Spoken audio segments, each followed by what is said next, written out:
Alors, je suis très reconnaissant au public d'avoir trouvé le chemin qui permet d'aller jusqu'ici, d'avoir répondu à l'appel de cette journée.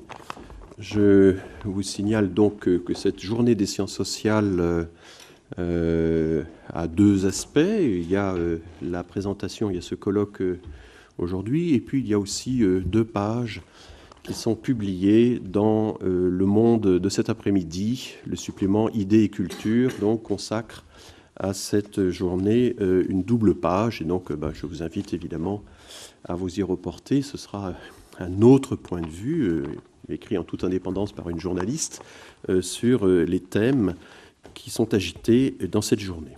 Alors je présente rapidement... Je me présente, donc François Héran, je suis directeur de recherche à l'INED.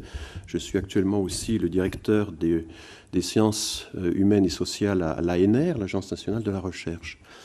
Mais là, j'interviens aujourd'hui à un titre tout à fait différent, en tant que directeur scientifique de la Fondation pour les sciences sociales. Cette fondation a été créée en 2011 et sur des fonds privés. Et elle a pour objectif, non pas de financer des recherches nouvelles, mais de valoriser des recherches déjà faites ou des recherches en cours, et de le faire sous la forme de subventions d'articles. Donc nous lançons un appel sur un thème qui est chaque année renouvelé, après consultation d'un conseil scientifique. Donc vous avez la composition sur les brochures qui ont été mises à votre disposition. Et nous ciblons cet appel, nous saisissons plus spécialement les laboratoires de recherche des organismes ou des universités qui sont virtuellement intéressés par ce thème, et également les chercheurs que nous pouvons trouver sur cette question. Et donc en gros, chaque année, il y a à peu près 200 personnes qui sont ainsi sollicitées, soit des directeurs de labo à charge pour eux de transmettre l'information, soit carrément des chercheurs. Le public que nous visons la cible que nous visons est assez particulière. C'est sur une idée de Gilles de Margerie, qui est le fondateur de cette fondation. Nous nous adressons à des chercheurs qui sont en début de carrière ou à mi-carrière, qui en gros ont entre, je dirais, sont de jeunes trentagénaires ou de vieux quadragénaires. Donc ça va jusqu'à 50 ans maximum. Et cet amalgame des générations est volontaire, car nous nous réunissons 3 fois par an. Ce sont des réunions assez longues où nous échangeons, nous discutons toutes les contributions les uns et les autres. Et je participe évidemment à cette discussion. Et l'idée, c'est d'inciter les chercheurs à rendre lisible et accessible leurs contributions, et également à se frotter à la discussion avec d'autres chercheurs qui peuvent être de disciplines variées. L'an dernier, nous étions sur un thème immigration et valeurs qui avait suscité des réponses, notamment de la part de juristes. Nous n'avons pas de juristes cette année, nous avons au contraire cette fois des économistes, et ça peut changer d'une année à l'autre, mais en gros, nous essayons toujours d'avoir des disciplines variées. Voilà pour la Fondation. Et donc, nous limitons volontairement chaque année le nombre des lauréats à une douzaine. Je ne sais pas si je peux dire grand-chose de plus sur la Fondation, mais enfin, si vous avez des questions, j'y répondrai très volontiers. Alors, le thème de cette année, donc ville et logement, dynamique des inégalités spatiales et politiques publiques, n'est pas un thème, je dirais, formidablement nouveau, bien sûr, mais c'est un thème en quelque sorte permanent qui doit toujours appeler l'attention, mais qui évidemment est fortement renouvelé de facto par la crise qui sévit depuis 2008, et puis par le fait que les recherches ne cessent de s'approfondir sur le sujet. C'est une communauté de recherche relativement structurée, assez fortement structuré. Il y a des fédérations, des groupements de recherche.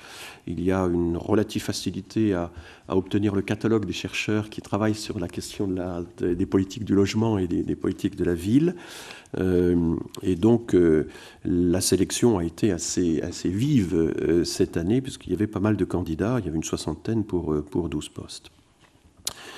L'idée est simple, elle est présentée dans la deuxième de couverture du programme. Nous savons bien que la ville, c'est à la fois l'urbanité, la ségrégation, l'ouverture et l'entre-soi. Bon, mais une fois qu'on a dit ça, il faut quand même regarder de façon dynamique, d'où l'intérêt d'études longitudinales ou de suivi historique précis. Vous verrez que la plupart des communications ont une dimension historique ou une dimension de suivi, comparent l'avant et l'après, et explorent les débats fondateurs, par exemple, reviennent, et essaient aussi de voir dans quelle mesure des chocs, notamment la crise économique de 2008, modifient, affectent dans quelle mesure les politiques. L'idée que nous avons ici dans la Fondation, que nous répétons chaque année, c'est que certes les sciences sociales mobilisées pour l'occasion doivent mettre en question les politiques, mettre en question les sujets, mais en même temps il faut aussi s'intéresser aux solutions. Donc il y a deux écueils qu'on trouve toujours en sciences sociales, ce que j'appellerais le questionnisme et le solutionnisme, asservir la recherche à la recherche immédiate de solutions. Ça peut être évidemment très limitatif, surtout si on n'explore pas de scénarios alternatifs par rapport à la commande officielle. Et puis se contenter de tout mettre en question sans rien apporter pour améliorer les choses est un autre écueil qui est quand même assez fréquent en sciences sociales et qui définit une posture un peu commode, qui n'est pas celle que nous avons ici à la Fondation. Et nous pensons que le recul est absolument nécessaire, mais en même temps il faut s'intéresser aux solutions. Et donc du coup, telle ou telle solution qui a été apportée dans les politiques publiques, et il y en a plein dans le sujet qui nous intéresse, l'encadrement des loyers en est un bel exemple, la politique d'accès à la propriété dans des zones éloignées, dans le urbain, la destruction, la rénovation du logement social, les politiques de zones prioritaires. Enfin, il y a une très très longue liste de politiques qui ont été mises en œuvre. Et donc, il s'agit d'explorer ces solutions, parfois de les évaluer en bonne et due forme, de proposer des solutions de rechange, d'examiner tout un spectre éventuellement de solutions possibles. Donc ça, c'est une première façon de pratiquer le recul. Évidemment, le recul, ça suppose, et nous y insistons beaucoup dans la Fondation, qu'on ait une base objective, qu'on ait des données, qu'on travaille sur des sources identifiées, ce qui n'exclut pas du tout, on est tout à fait ouvert à ça, vous en verrez des exemples, que des observations qualitatives, systématiques et bien conduites puissent aussi servir de base à une recherche. Autre recul, ça ce sont des vérités très générales, mais je pense qu'il est important de les rappeler d'entrée de jeu, c'est le comparatisme. C'est ne pas rester dans l'actualité franco-française. On apprend toujours du comparatisme, même s'il est très difficile à pratiquer. Et le comparatisme, c'est le comparatisme dans le temps et dans l'espace, donc il faut aller remettre les choses en perspective historique, mais aussi les mettre dans une perspective internationale. Et vous verrez dans cette journée des comparaisons qui peuvent paraître peut-être un peu insolites, mais vous verrez que même les comparaisons insolites, on en parlait tout à l'heure avec Magda Gorczynska, qui est une chercheuse polonaise invitée en France pendant 3 ans, et qui pratique en quelque sorte le comparatisme forcé, on avait inventé cette formule tout à l'heure, qui est, dont il faut toujours mesurer les limites, mais en même temps qui apporte des résultats très intéressants. Donc plusieurs comparaisons seront faites avec le Québec, avec les États-Unis, avec la Pologne, pour ne citer que ces exemples-là. Voilà, donc les vertus de recul.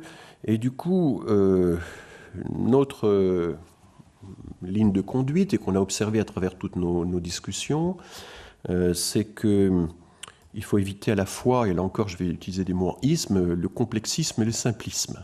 Le complexisme, ça considérera, mais vous savez, tout est extrêmement compliqué, ça n'est pas ce que vous croyez, à ce moment-là on risque de se perdre effectivement dans un océan de variables. À un certain moment il faut modéliser, il faut quand même simplifier, et le sacrifice que l'on fait en simplifiant peut être productif de vérités supplémentaires qui n'empêchent pas effectivement d'être parfaitement, de pratiquer la simplification en connaissance de cause. Mais il faut éviter évidemment le simplisme, et c'est un des axes qui sera suivi dans ces communications que des slogans très simples du genre eh bien, avec la propriété privée et l'accès de tous à la propriété, tous nos problèmes de cohésion sociale seront résolus. C'est quelque chose qui, en réalité, pour peu qu'on commence à observer les choses et à connaître leur histoire, ne marche pas. Et là, la recherche, effectivement, oppose au simplisme des slogans la complexité, la réelle complexité des choses. Voilà, alors nous serons attentifs à la diversité des acteurs. Bien sûr, l'État, et particulièrement en France, joue un rôle considérable. On montrera notamment que le champ d'action des communes est extrêmement limité, parce que la plupart du temps, ils doivent s'en tenir à l'agenda fixé par l'État. Mais enfin, il y a quand même de nouveaux acteurs, comme les intercommunalités, dont on essaiera d'apprécier le rôle. Dans quelle mesure les politiques communales peuvent-elles réellement résister à la crise, réellement affronter toutes les forces sociales qui tentent toujours à séparer les groupes? Voilà une des questions qui va se retrouver de façon récurrente dans plusieurs communications. Et on n'oublie pas qu'il y a aussi les choix individuels, qu'il y a les préférences, qu'il y a des systèmes d'action micro qui sont à considérer. Et puis par-dessus tout ça, il y a, pas un acteur, on aimerait bien le rapporter à des acteurs pour mieux le comprendre, enfin la crise. Bon. La crise, en n'oublions pas qu'à l'origine de cette crise de 2008 qui a changé la donne, il y a justement une affaire de logement avec la crise de subprimes. On a, en guise de crédit, au lieu d'accorder du pouvoir d'achat, on a en quelque sorte accordé du crédit et le système s'est effondré. Donc là, cette relation, vous ne la trouverez pas, elle est complexe, il faudrait y revenir effectivement, mais le logement finalement a empoisonné un petit peu tout le système et continue effectivement de peser sur les bilans des communes, les bilans des actions sociales de façon générale en cette matière. Voilà, nous sommes attentifs donc aux préférences individuelles, aux choix individuels. Vous verrez qu'à plusieurs reprises, ce qui nous intéresse, c'est les calculs des agents, leurs stratégies. Alors en France, on a beaucoup étudié les stratégies résidentielles. Il y a eu des programmes collectifs qui, pendant de longues années, se sont intéressés et ont apporté beaucoup de choses sur les stratégies résidentielles. C'est compliqué parce qu'effectivement les agents font des calculs mais ne les refont pas toujours, ne peuvent pas toujours les refaire constamment, donc se retrouvent parfois piégés, il y a des problèmes d'anticipation, il y a un héros de cette journée que vous verrez réapparaître régulièrement, c'est l'effet pervers. Qui va être analysé de plusieurs façons. Y a-t-il un effet pervers de l'encadrement des loyers?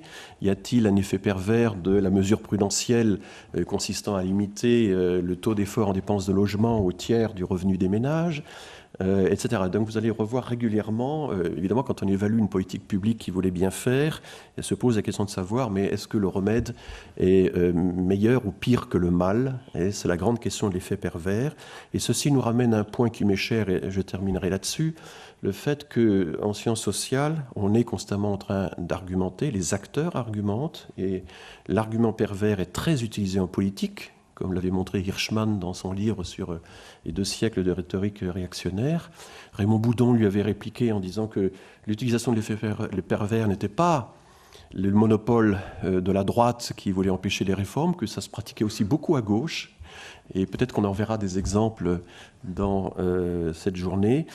Mais en même temps que l'effet pervers est un argument utilisé dans le débat public, c'est aussi un argument utilisé par les chercheurs eux-mêmes dans leurs démonstrations. Et je trouve que cette conjonction devrait, enfin, méritait d'être étudiée davantage, et que de façon, oui, plus générale, on aurait intérêt à être attentif à la rhétorique de l'argumentation scientifique, de l'argumentation des débats publics, qui ne sont pas toujours si éloignés les unes des autres, et que ceci mériterait à son tour de devenir un objet de recherche. Mais peut-être qu'un jour, nous aurons une journée des sciences sociales qui traitera des questions de l'argumentation, aussi bien dans le débat public que dans la recherche. Voilà.